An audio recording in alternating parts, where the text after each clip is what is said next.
аз нимаи аввали моҳи сентябри соли ҷорӣ маъракаи муоинаи тиббии наврасон шурӯъ шуд. Ин тадбир миёни наврасони синнашон аз 15 то 16 сола роҳандозӣ мегардад. маъракаи муоинаи тиббии наврасон бо мақсади саривақт ошкор намудани бемориҳои гуногун дар байни наврасон ва пешгирии касалиҳои мухталиф мебошад. тибқи иттилои духтурони маркази саломатии шаҳри Турсунзода имсол бояд беш аз 5000 нафар наврас аз муоинаи тиббӣ гузаранд.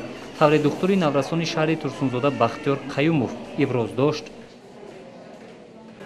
чорабинии мазкур ҳамасола ба амал оварда мешавад байни ҳамин наврасони аз синфи 8 синфи 9 15-16 солая дида мебурем.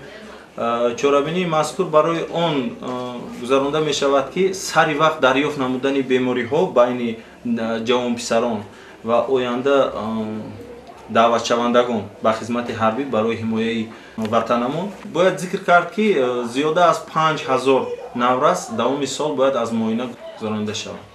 то ҳол 1750 нафари онҳо аз муоинаи тиббӣ гузаштанд. мактабони шаҳр гузаронида шуданд. муоинаи тиббӣ нишон дод ки байни ҷавонписарон бемориҳои чашм, бемориҳои гулӯи гӯшу бинӣ, бемориҳои узвҳои ҳозима, бемориҳои эндокринӣ, яъне мехостам гӯям ки ақибмонии инкишофи ҷисмонӣ ҳам байни инҳо бисёр дида мешавад. ҳоло наврасони ҷамоатҳои деҳоти Қаратоғ ва деҳоти Сешанбе ба пуррагӣ аз муоинаи тиббӣ гузаштанд. айни замон наврасони мактабҳои шаҳр худашонро муоина мекунанд. маъракаи мазкур то аввалҳои моҳи декабри ҳамин сол идома меёбад. гузориши Дилшод Раҳмонов ва Зафар Ҳасанов барои барномаи иттилоотии хабар.